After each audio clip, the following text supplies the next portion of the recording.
This episode is brought to you by Progressive Insurance.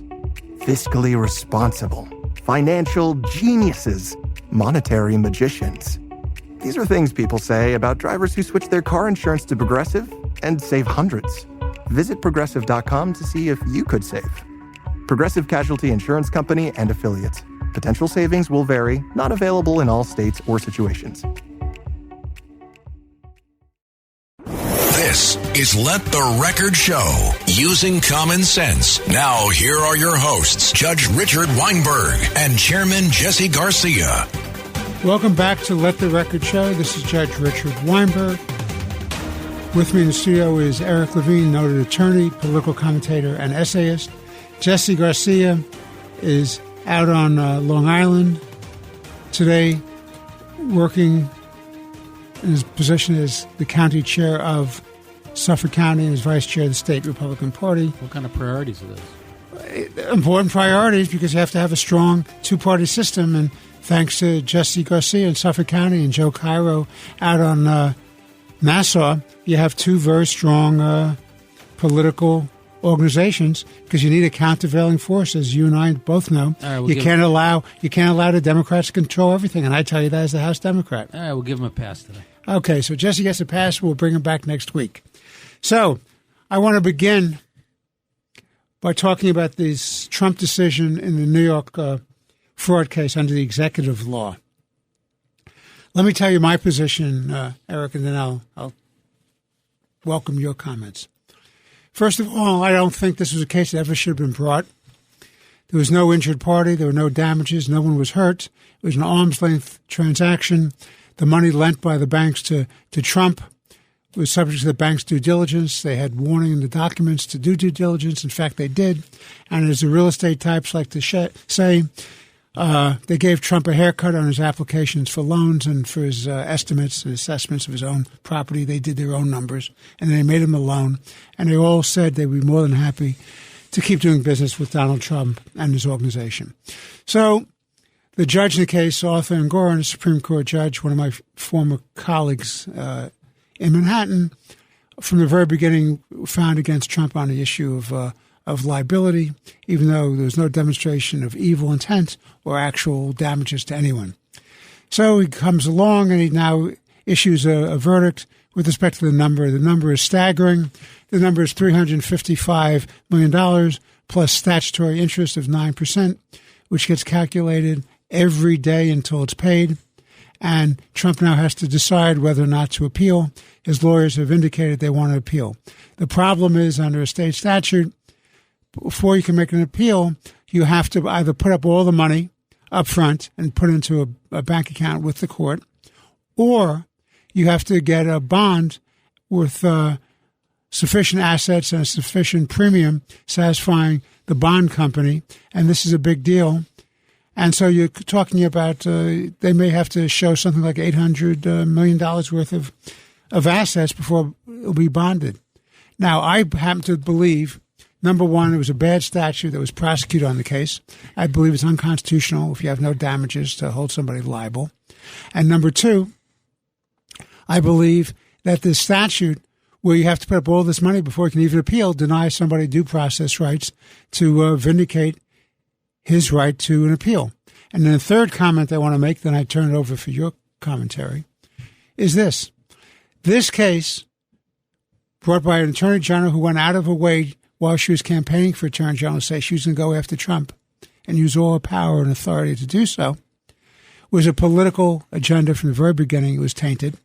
And it sends a chilling effect to all business people that if it can happen to a former president of the United States and a multimillionaire like Trump, it can happen to anybody. This is an abusive statute which can be misused by an unscrupulous prosecutor, whether a state AG or a local DA. And why would people want to stay in this state and do business under those terms and conditions? Or why would they want to venture into the state to do business when a vendetta can be launched against them, an act of using the judicial and litigation process to destroy a political adversary? What say you? Yeah, so I think this is an example, we've discussed this before, of a two-tier criminal justice system or just a two-tier justice system. I agree with you. This prosecution is outrageous. It should never have been brought. What you have is, Letitia James, the Attorney General, actually running for public office, running to be elected on the platform of elect me and I will get Donald Trump. That is a Soviet-style justice system. That is what they used to do, and may still do, in the Soviet Union or modern-day Russia. Basically, Stalin used to say, tell me the man and I'll find a crime. And that is really what you have here. I could not agree with you more that there was no victim. Did Trump lie, or did he mislead, or did he misrepresent, the size of his apartment in New York City, the value of certain assets? The answer is whether or not he did is irrelevant in this circumstance, because attached to those valuations are huge disclaimers in bold letters that says, do not rely on these. And in addition to that, the people who are reviewing these financial statements are not some unsophisticated high school student. These are Deutsche Bank, Citibank. These are some of the most sophisticated lenders in the world, who are perfectly prepared and able to do their own valuations. And there is absolutely no evidence that they were prevented from doing their own valuation, or that if they did their own valuation, that there were any documents that were provided to them that were misleading in the purpose of getting the loan. So it is absolutely outrageous. So why does she bring these claims? Well, as you point out, it's strictly political. It's to advance her political career. Remember, she had an aborted run for governor the last time around, but she has not given up on that hope. And this is one way for her to build her bona fides in the Progressive Democratic Party, so that when Kathy Hochul is up for re-election, she will primary her from the left in the event that Hochul wants to run again. And it's also part of a pattern and practice and plan to help Donald Trump become the Republican nominee for president.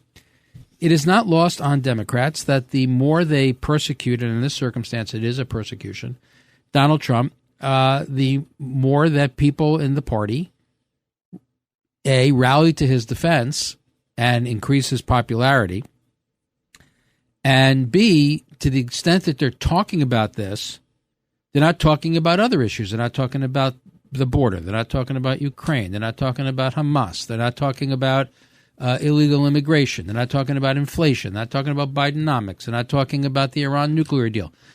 All the oxygen is sucked out of the room talking about Donald Trump. And that's by design. And the judge in this circumstance, I think it really has done a disservice to the justice system in New York in particular. And, he's posing for the cameras and he wants to have a high profile. That's all well and good. But the decision, I think, is absolutely, utterly disgraceful. Well, the price to be paid for this is discouraging business people from coming to the state of New York or staying in the state of New York. In today's Wall Street Journal, there was a column by former Governor Jeb Bush of Florida talking about what no fan of Donald Trump. No fan of Donald Trump, and treated very poorly by Donald Trump in the campaign going back to 2016. I mean, ridiculed by Trump. And I've had the occasion to meet and talk with Governor Bush. He's a gentleman. He's a very low-key guy. He was a very fine governor of the state of Florida. He was a very credible presidential candidate, and he really was the victim of abuse by Trump at the debates and through his campaign. And so when somebody like Jeb Bush takes the trouble to pen an op-ed piece in the Wall Street Journal pointing out what a bad precedent this is and how bad this is for the state of New York or any blue state that persecutes political opponents, I believe that message has to be listened to and paid attention to, because there's a real lesson to be learned. You keep it up and there's going to be a price to be paid, and not just by Donald Trump, but for the entire state of New York.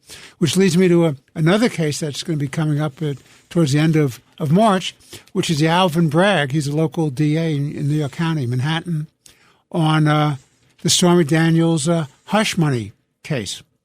And in that case, the only finagle there is out of the checkbook in terms of what he said in his own checkbook accounts.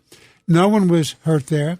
She was paid off for silence, whether paid off for silence to keep his marriage or paid off for silence because he didn't want that out as a political issue. As far as I'm concerned, this was a issue with respect to campaign finance law, a federal statute. A local prosecutor has no business going after this on his campaign finance law. The United States Department of Justice, no friend to Trump, decided not to go after it. The previous DA in Manhattan, Cy Vance, turned the case down. And then Alvin Bragg himself, the first time he looked at it, said there was no there. But let's assume in his best possible motivation, he found something there that nobody else found on a second look at it. Some attribute this to his political ambitions himself and to appease the political progressive movement in Manhattan. I have no opinion about that, but the fact of the matter is there's no there in this case. There's no injury to anybody, and he had a right to do this. And what they did is they took what was merely at best, and I say at best, and I don't believe it was even rose to this level, and people like Andy McCarthy, who's no friend of Trump, but a great political analyst and great legal commentator, and McCarthy said there's no there. And they boosted from what at best is a misdemeanor, and they boosted into a felony. And not only was they boosted from a misdemeanor to a felony, so you have a one-count issue, they issued 34 counts in a criminal indictment against Trump. What do you think about that? That's insane. I mean, it's the same motivation as with Letitia James. She wants to run for governor, and Alvin Bragg wants to run for mayor. And this is his way of building his bona fides with the progressive left, the Marxist left, the socialist left, the communist left that dominates that wing of the party. When Eric Adams is up for re-election, if Adams runs, Bragg's going to primary him again from the left. So this is his way of saying, hey, I'm here, vote for me. Now, this is the same guy that won't prosecute illegal aliens who beat up cops. This is the same guy that won't prosecute shoplifting to the tune of billions of dollars in retail stores across the city, forcing businesses to close and forcing businesses out of the city. This is the same guy that chooses not to prosecute many subway crimes. But this he goes out of his way to do, only because it's Donald Trump. There's a two-tiered criminal justice system. It's a persecution. It's Soviet-style justice, and it's to advance a political agenda. Well, I tell you, there was at least one good local event that had happened in the last couple of days. And that is the appellate division of the state Supreme Court ruled that the local law passed by the New York City Council, institution that I used to serve once upon a time before I was on the bench as the general counsel to the city council and chief council speaker, now in the hands of progressive left, a Trump-hating group. They passed a law saying that non-citizens can vote in municipal elections. And when that case first came to life, I was very clear, and I said right away on this show as well as Katz and Cosby, it's a bad law. It's unconstitutional in New York state law because the only people who can vote in a municipal election are people who are citizens. It couldn't be more clear. It didn't stop the city council or renegade organization these days from passing this law. And that's all about empowerment because I figured by having non-citizens voting, which would include, by the way, illegal migrants to vote, then what would you have? You would have an ability to pack the voting rolls with people who you think were going to be voting for you. That is the left wing of the Democratic Party and controlling the legislative branch of government in this city. And that's a great win because they lost at the state Supreme Court, the trial level, and they lost in the appellate division. And we'll see if this case goes up to the Court of Appeals. Your thought? Well, the progressive left seems to believe that the only way to save the American criminal justice system and our institutions is to destroy the American criminal justice system and our institutions because it advances their goals. It doesn't quite work. All right, let's take a break. This is Let the Record Show. I'm with Eric Levine, noted attorney, political commentator, and essayist. I'm Judge Richard Weinberg. Please stay with us. We'll be back in a moment for more interesting conversation. Let the Record Show is on the air.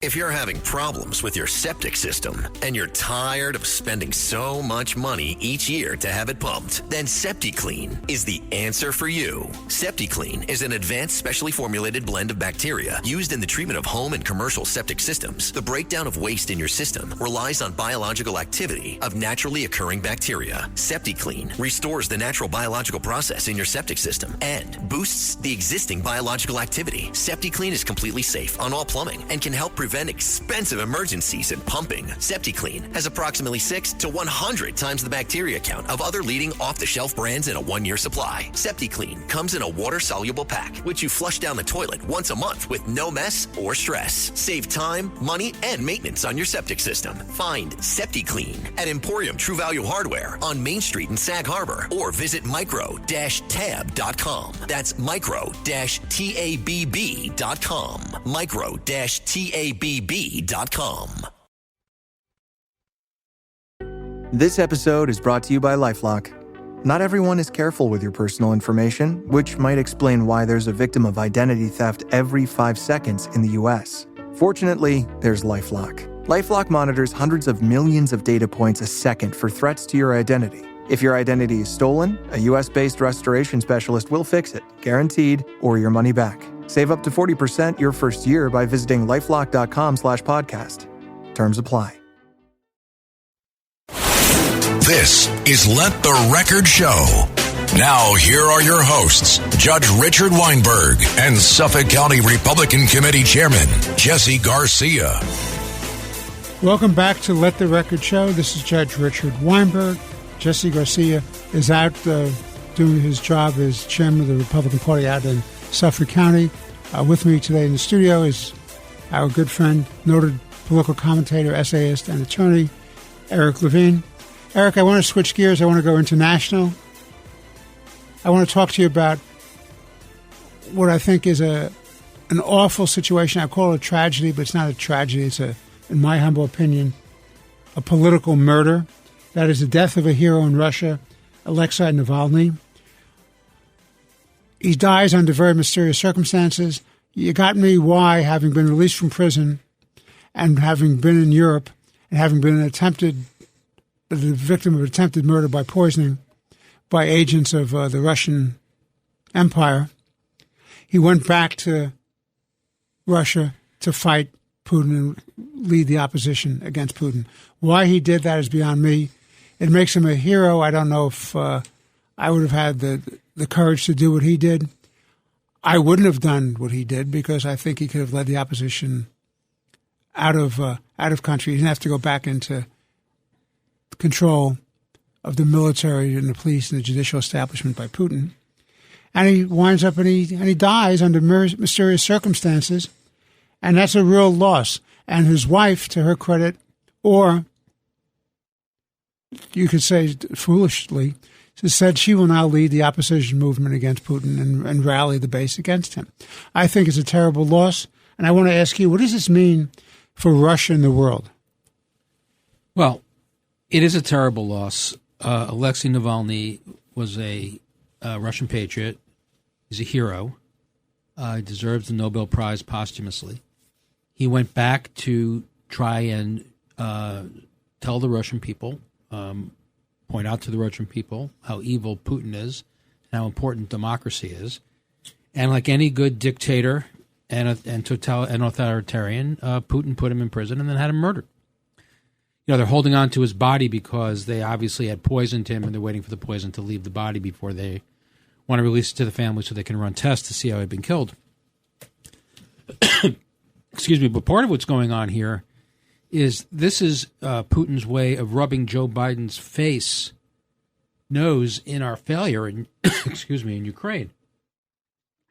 You have Congress flailing around trying to fund the war in Ukraine. Russia's starting to make some advances in Ukraine. And by murdering Navalny, Putin is saying, not only am I going to be winning in Ukraine soon, I'm not afraid of you at all. There's nothing you can do to me. I'm beyond your reach. It's been a long time. Imagine if Gorbachev had ever done something like this when Ronald Reagan was president. Never would have happened. And what is particularly upsetting is what was Donald Trump's response to the murder of Navalny? Did you hear anything? Exactly. No, the silence was utter silence. Definitely silence.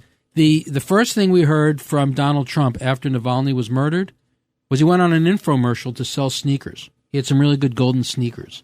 So, to help pay off. $3.99 a pair. $3.99 a pair. And I don't mean $3.99. Yeah. And how much are Air Jordans? I'm not sure which are more. But it's that's the response. It's really quite troubling that you can't hear from Donald Trump any criticism of Putin. His praise of Trump is legendary and legion. You mean Trump's praise of Putin? Trump's praise of Putin, sorry, right. is legendary and legion. There's no shortage of wonderful things that Donald Trump says about Putin, and he's incapable of criticizing him. And in fact, when Trump was asked whether or not if he wanted to see Ukraine win the war, an illegal war started by Russia invading another sovereign nation, Donald Trump said, "I'm not thinking of this in terms of winning or losing." How can you not at least say you want Ukraine to win if you're an American president? How can you not at least say you want Russia to lose an illegal war that they started? We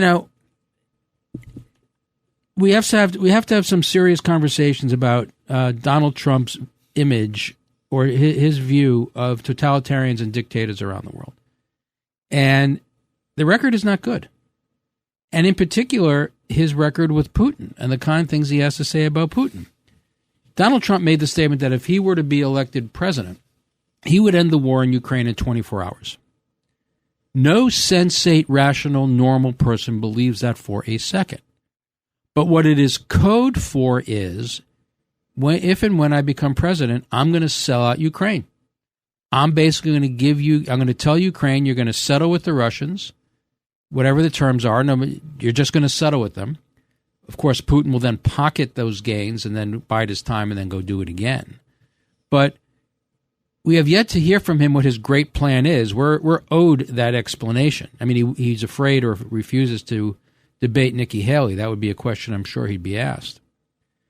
But then he says this statement at or about the same time he makes the statement that he's going to blow up NATO. He bragged. This was just spontaneously. No one asked him a question at a rally. He just bragged and said, when I was president, I was talking to the president of a major NATO country, and they asked me if I would defend them because they hadn't been contributing their 2% of GDP towards their military expenditures. And he said, I would not defend you. Quote, I would tell Russia to do whatever the hell they want with you. Basically saying that's the end of NATO. NATO has been the cornerstone of American national security internationally since the end of the Second World War. And Donald Trump is flippantly saying he's going to blow it up. He's going to allow Russia to blow it up. Can you imagine what Ronald Reagan would say today? We all remember when he went to the Brandenburg Gate. Ronald Reagan went to the Brandenburg Gate, 1987, made that very famous speech. Mr. Gorbachev, tear down that wall. And the wall came tumbling down, and hundreds of millions of Eastern Europeans were liberated from enslavement from behind the Iron Curtain. Donald Trump appears to be willing to give it all back to Putin. Remember, Putin's stated goal is to reconstitute the Soviet Empire in Eastern Europe. And Donald Trump is giving every indication that he just doesn't care if he does. All right, let me say this about that, as Richard Nixon used to say. Just make sure you apply the same standard to Trump as you would to Joe Biden when you make this statement. Thank you, Counselor. What I believe is Trump has a poor use of the English language. He overtalks. He misstates things. He does something for dramatic effect. I think you have to look at his record, though. His record in terms of foreign policy, national security, and supporting NATO was actually very, very strong. You have to judge him by not his rhetoric, but by his accomplishments.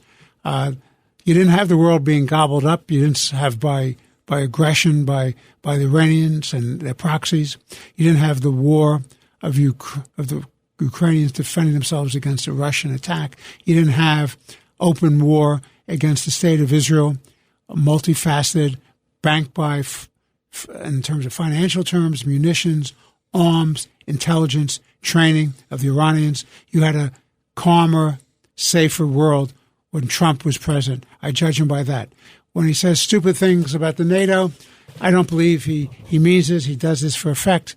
If he didn't say stupid things, then he wouldn't be Donald Trump. He wouldn't be Donald Trump, and he'd still be president of the United States in his second term because his own worst enemy is Donald Trump. This is an election, I believe, that's Donald Trump's to lose, and so far, who knows? Which leads me to the question you said, let's have a discussion about Biden. I want to talk about, switching gears a little bit, I absolutely, positively believe that it's essential that there has to be funding for the Ukraine, for Israel, for Taiwan, and, of course, for our border. And I believe a deal has to be cut, and it has to be a bipartisan deal, and a White has to be brought along. We have to be protecting those bulwarks of freedom. Each one of them counts. It's the same war. It is the same war. It's exactly right. It's that troika, that galaxy of foreign entities that wish nothing but harm to this country and Western civilization. We need to go back and make sure there's Pax Americana in place. That's what keeps us away from great wars. Now, my comment on Joe Biden is as follows. He says a lot of stupid things, too. For example, he said a minor incursion would be okay, and Putin took him at his word and did a minor occasion, started gobbling up again. Obama, who is both brainless and gutless with respect to the first incursion, with respect to the Crimea, did nothing. Red lines, bright lines, no lines. They did whatever they wanted under Obama. Biden continued that. A lot of the people who were advising Obama moved their way into the White House. Blinken, as far as I'm concerned, has been a disaster as an advisor. Valerie Jarrett and Susan Rice continued their foolishness and their nonsense in the White House with Biden. Biden has been a failure in terms of foreign policy and national security. And Secretary Gates, the former defense secretary, always said every policy decision involving foreign affairs, national security, that Biden, whether he was a senator or a vice president, was involved in was always wrong. He was dead wrong, just do the opposite. But what Biden is doing now is he's selling out the state of Israel. And the state of Israel's fight, just like the Ukraine's fight, is not just about the territory or the threats to the Ukraine or to Israel. As you correctly point out, it's the same war. Israel has to be defended because if Israel loses, Iran will gobble it up. They're going to lose the Middle East to Iran. All the other countries will either be taken over or fall into line. There goes your Mideastern oil. There goes your access to the waters to move international commerce. This is a very big deal. Gaza has to be taken down. When the people of Hamas say clearly, emphatically, and without apology, we did the October 7th attack. We will do it again, and we'll do it again, and we'll do it again. From the river to the sea, they want to take it over. That means the extermination of the state of Israel and all the people who live there. So Biden has his faults, and he keeps forcing the idea of a two-state settlement, which is impossible to have, and he keeps saying, stop the attack in Rafah. What do you say?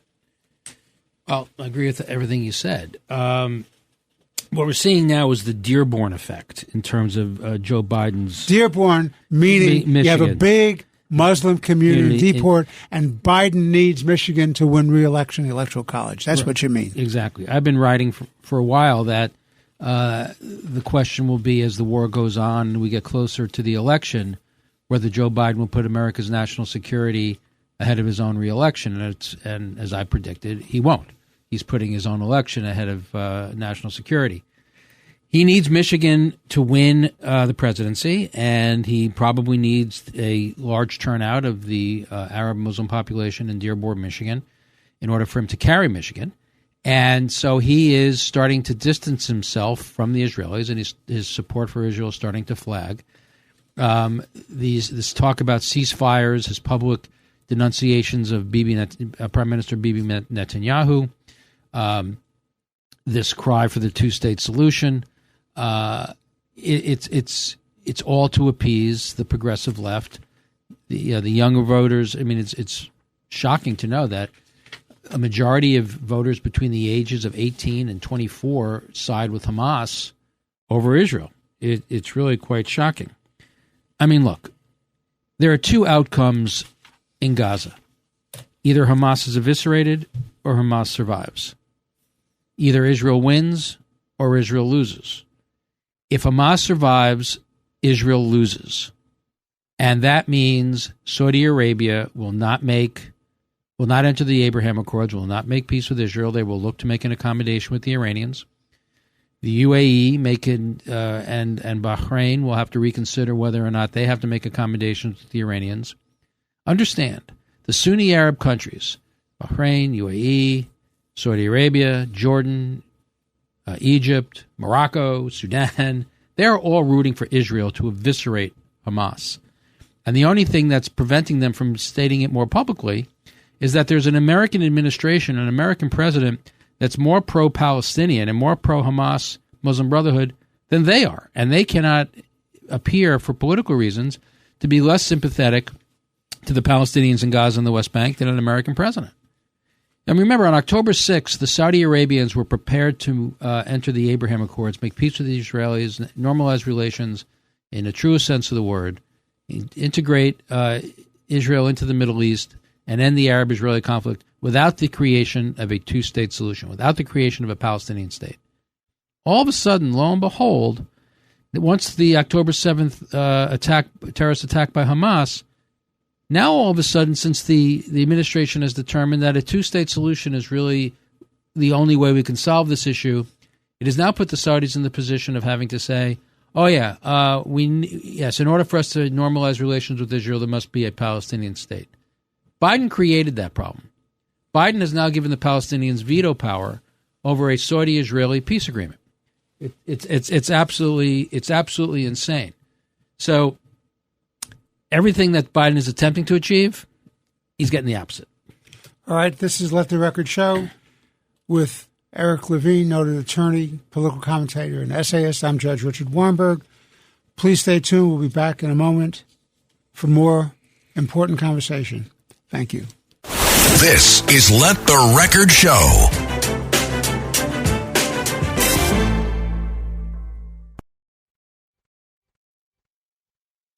This is Let the Record Show, using common sense. Now, here are your hosts, Judge Richard Weinberg and Chairman Jesse Garcia.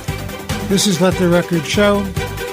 I'm Judge Richard Weinberg. With me is Eric Levine, noted attorney, political commentator, and essayist. I want to switch gears to our border crisis, Eric. I didn't know there was one. Well, neither is the administration, so you're in very bad company. We're all good. My humble opinion. We're all good.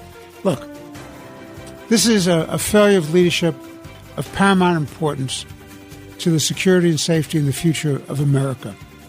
You've had, I think the latest number that they're recognizing is 7.2 million illegals have gotten into the country, not even talking about the getaways or runaways or whatever you want to call these people, who they have no idea how many millions they may be. It's an economic crisis, it's a security crisis, it's a problem of drugs, it's a problem of the cartels coming in, having swath of influence across America. It's about gangs coming in, and you have the Venezuelan gangs now fighting other Latin American gangs in the streets of New York and other cities for control of territory, for illegal acts and control. This is like the Wild West or Chicago during the Capone days. This is very serious stuff, and it's all attributable to having an open border. And an open border is a disaster. Without a border, you do not have a country. Without national security, you do not have a country. It cannot survive this incursion, this invasion by illegal migrants. This administration has failed dismally. There's a constitutional obligation on the part of the President of the United States to defend and protect the United States, to protect and defend the sovereign states from invasion. There's an obligation to enforce the immigration laws. You have all these things going on, And Joe Biden has willfully ignored this. And so the House, under the leadership of Chairman Mark Green of Tennessee, they wrote 2 articles of impeachment against Mayorkas, the Homeland Secretary. Now, the best you can say about Mayorkas is that he was merely carrying out the orders of the Biden administration, the White House. Okay. The problem, of course, is he lied on a consistent basis over the last 3 years to Congress in formal testimony under oath that the border was secure, that there was no problem with illegal migration. That was just minor incursions, if you will. That was a lie. That's worthy of prosecution. It'll never get a prosecution out of this Justice Department because they don't have the moral authority or the political will to do the right thing, which is to prosecute this Secretary of Homeland Security for making the homeland insecure. Now, an interesting thing happened on the way to this, what I call disaster. That is, you have the governor of Texas and governors of other states as well deciding that under, I believe it's Article 3 or 4 of the Constitution, when there's an invasion of the United States or of a state, it's the obligation of the president to defend those states. And Biden failed to do that. So Texas started putting up barbed wire and putting up barriers in the water. And they wound up getting sued by the Justice Department, which is controlled by Biden. Why are you suing the people who are protecting the state of Texas? Why are you suing the people in Texas who are running the government who are not only protecting Texas, but all the United States from this illegal invasion? They have a right to do this, in my opinion, under their rights. When the government of the United States, the federal government, fails to protect the sovereign state of Texas against an invasion, they have the right, in fact, the obligation, that is the state of Texas, to defend their people and their territory. In that regard, I want to bring this breaking news to you. Texas, both by their military forces and their police authority, went in and took over an island which was being used by Mexican cartels, which contained weapons, munitions, fentanyl, other drugs, right there on the southern border. And that's a very big win for the state of Texas and for people of Texas and of the United States. So in my view, the hero of the day is Governor Abbott. And to the credit of a whole bunch of other states and their governors, they said that they will be sending their National Guard troops to help Texas do the job of protecting the United States and not just Texas. What say you?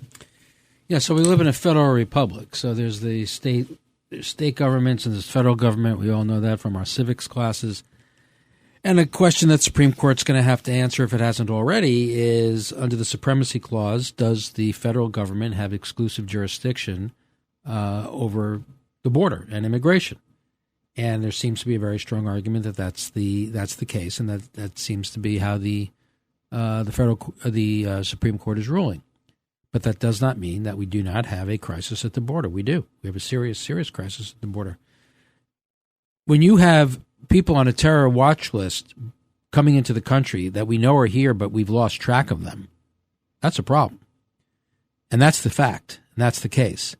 And we're not talking about people just coming from Guatemala and El Salvador and Costa Rica and Nicaragua. They're coming from Yemen. They're coming from Somalia. They're coming from Ethiopia. They're coming from Nigeria. They're coming from Iran. They're coming from China. They're coming from some of the most dangerous places on earth who are sworn enemies, and they're infiltrating our southern border, and we don't know where they are.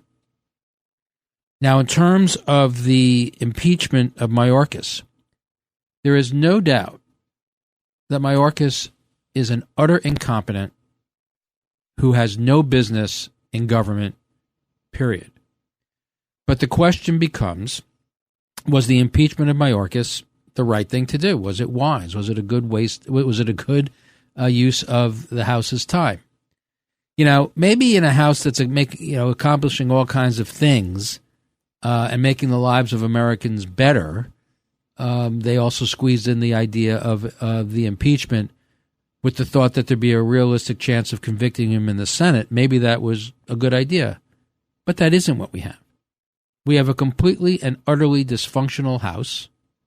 You have the folks in the Freedom Caucus in the Republican Party who want to make sure nothing ever gets done. You have kooks like Matt Gaetz, Lauren Boebert, Marjorie Taylor Greene, Bob Good, Matt Rosendale. You know, fools like that who are preventing anything from being accomplished. To your point, Richard, from before, I could not agree with you more. We must fund Israel. We must fund Ukraine. We must fund Taiwan. We must fund our national defense. And we're not doing that. Instead, we're taking our time to impeach Mayorkas. Yeah, great. We made a statement, but we've accomplished nothing. So I suggest that the House would be better served if they got together and started accomplishing something that would improve the lives of the American people. We will truly secure our border, will truly serve our national security interests, and at least give the impression that they care. Well, I had the occasion last evening with a small group of people to have dinner with the Speaker of the United States House, Representatives Mike Johnson. And I had never met Speaker Johnson before. I had talked to him on the radio show Katz and Cosby, where I appear nightly with John Catsimatidis and Rita Cosby.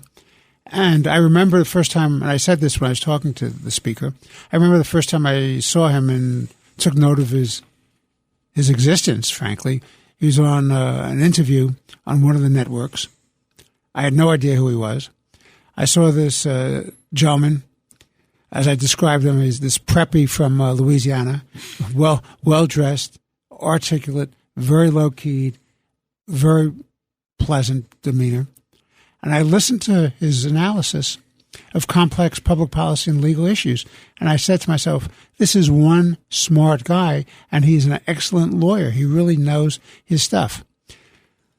Having talked to him on the Katz and Cosby show and having had the occasion to speak with him last night and having listened to his remarks, I came away reassured that this is a man who's dedicated to doing just what you and I want, Eric, securing our border, helping Ukraine, helping Israel, understanding the threat of the Chinese to Taiwan and what that means. And he wants to do this, and he's rallying the troops. He understands he has a major political problem, but he wants to do this in a bipartisan way. And I also had the occasion, because it was a very busy day, also had an occasion to meet Hakeem Jeffries earlier in the day, who's the minority leader of the House, the Democratic leader of the House. And Hakeem Jeffries also reiterated in the conversation to us that he was ready, willing, and able to work in a bipartisan way with Speaker Johnson and the Republicans to take care of those agenda items that are so deeply concerning to you and to me and anyone with common sense. So hopefully I walked away from yesterday's events that I was involved in with some degree of confidence that they will address this and do it in a timely way. Now, I don't share your optimism. Well, talking about not being optimistic, let me switch gears with you. I want to talk to you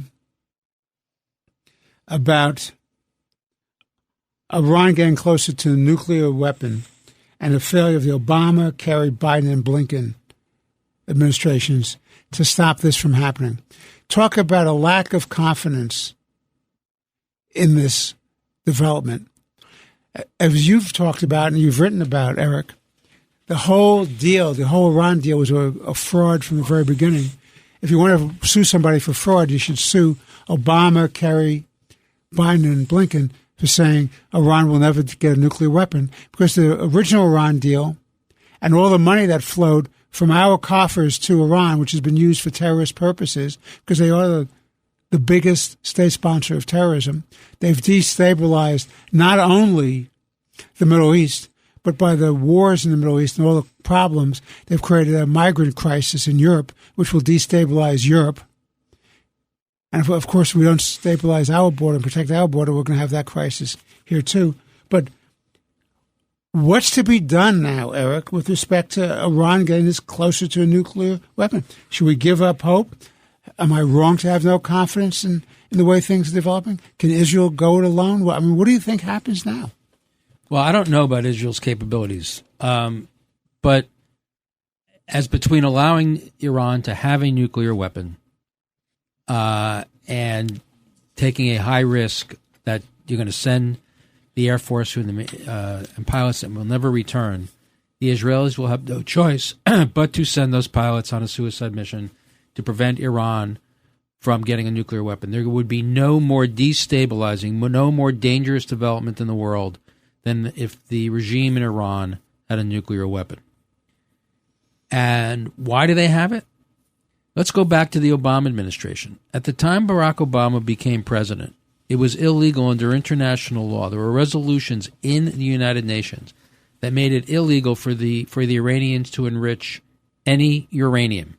And Barack Obama caused those prohibitions to be lifted, those resolutions to be dissolved as part of the JCPOA, the Joint Comprehensive, the JCPOA, the Iran nuclear deal. I drew a blank for a second. And then, in his infinite wisdom, he went around with John Kerry and, as you point out, lying to the American people that this would block all paths to a nuclear weapon. Of course, it created a legal path to a nuclear weapon. Under the Iran nuclear deal, Iran is allowed, they lift all limitations on uranium enrichment by the year 2030, so they can make all the bombs they want. There used to be a prohibition against the Iranians developing a ballistic missile system. The only reason to have a ballistic missile system is to deliver a nuclear weapon. Barack Obama caused the United Nations to lift the prohibitions against the Iranians developing a ballistic missile. And this was all under the theory that if we did this and we gave Iran billions of dollars, that all of a sudden they would become more moderate and a more normal nation and integrate themselves into the community of nations. It was lunacy. It was sheer lunacy. What was truly motivating Obama was he wanted American policy to shift from an Israel-centric Middle Eastern policy to an Iranian-centric Middle Eastern policy. Barack Obama suffered from the delusion that it was the internationalization of the diversity, equity, inclusion, intersectionality, social justice movement, that Israel is Jewish, Jews are whites, whites are oppressors, Palestinians are people of color, they're oppressed, and they need to be saved. And they need to be protected from the colonial, occupying, apartheid, evil oppressors of the white Jews. And the best way to do that was to shift the focus to the Iranians, who we had to atone for sin. What was that sin? That in the 1950s, I think it was 1954, there's the allegation that the United States led a coup of the democratically elected president Mossadegh of Iran and placed him with the Shah. And we had to rewind the clock, and we had to atone for that sin. And the way to do that was the JCPOA, was the Iran nuclear deal, and make Iran the centerpiece of American foreign policy in that region. The amount of damage that policy has done since Obama first introduced it can be felt around the world and is going to reverberate for decades to come. There probably has not been a single worse foreign policy decision since the Second World War, since the Iran nuclear deal. That includes Vietnam, that includes Iraq, that includes any foreign intervention that the United States engaged in, any foreign policy decision we ever made. The Iran nuclear deal is probably the worst, because by giving the Iranians the path to a nuclear weapon and tens of billions of dollars in money, what have they succeeded in doing? They are a hegemonic power in the Middle East. They are close to being Israel's on parity with Israel's military, and they are killing Americans. And probably the most disgraceful thing Joe Biden has done as president is to send Americans into harm's way and not defend them. These scams, these faux responses by this administration pretending that they're attacking Iranian proxies in an effort to protect American soldiers is a lie. We signaled to the Iranians that we're going to attack soon. We tell them where, so that they can disband and retreat and leave the spaces we're going to attack. So we end up blowing up an empty warehouse. Maybe we kill a couple of jihadis, but the attacks continue and Americans die. The only way to stop what's going on in the Middle East, the attack on American service members, the Houthi attacks on commercial shipping, Hamas attack against Israel on October 7th, attacks out of Lebanon by Hezbollah, all Iranian proxies funded, trained, and directed by Iran. The only way to stop that is to attack Iran, inside Iran. The Iranians are perfectly happy if jihadis all around the world die, but they will be dissuaded from attacking Americans or causing others to attack Americans if they have a price to pay. Unless and until this administration gets serious about protecting the troops that we send into harm's way, Americans will continue to die needlessly, and it's a disgrace. And these wars will continue. And our allies will lose faith. And in some cases, Israel is fighting for its national existence. Let's be clear. Israel is fighting to survive. Hamas cannot survive. There cannot be. It is inconceivable that Israel can continue to exist if Hamas wins the war. It just won't. And the Biden administration is really going to have to step up and be realistic in what they're going to do here. Joe Biden is going to have to back Israel, period, end of sentence, and not worry about his reelection. He has to let that take its own course. Because if Israel doesn't win, the ramifications around the world, in particular for the United States, is going to be extraordinarily dangerous. Well, let me talk about something else which is related for a moment. And I think we'll have to develop this in future time.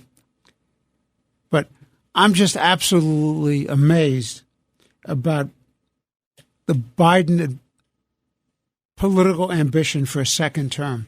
And I'm amazed that the Democratic Party is backing this. This is a man who's shown a failure of leadership on every issue, whether it's national security, whether it's the border, whether it's foreign policy, whether it's the economy, whether it's energy independence, whether it's his own mental capacity or physical capacity to govern, to do the job. And there are very strong indications that have to be investigated about whether or not the Biden family business enterprises with all these foreign governments and tens and hundreds of millions of dollars are acts of corruption. But that's for another day, Eric. I want to thank you very much. This has been Let the Record Show with our guest and co-host today, Eric Levine, noted attorney, commentator, and essayist. I'm Judge Richard Weinberg. Thank you very much for listening. Look forward to being with you again next week. Let the Record Show is on the air. If you're having problems with your septic system and you're tired of spending so much money each year to have it pumped, then SeptiClean is the answer for you. SeptiClean is an advanced, specially formulated blend of bacteria used in the treatment of home and commercial septic systems. The breakdown of waste in your system relies on biological activity of naturally occurring bacteria. SeptiClean restores the natural biological process in your septic system and boosts the existing biological activity. SeptiClean is completely safe on all plumbing and can help prevent expensive emergencies in pumping. SeptiClean has approximately 6 to 100 times the bacteria count of other leading off-the-shelf brands in a 1-year supply. SeptiClean comes in a water-soluble pack, which you flush down the toilet once a month with no mess or stress. Save time, money, and maintenance on your septic system. Find SeptiClean at Emporium True Value Hardware on Main Street in Sag Harbor or visit micro-tab.com. That's micro-tabb.com. Micro-tabb.com.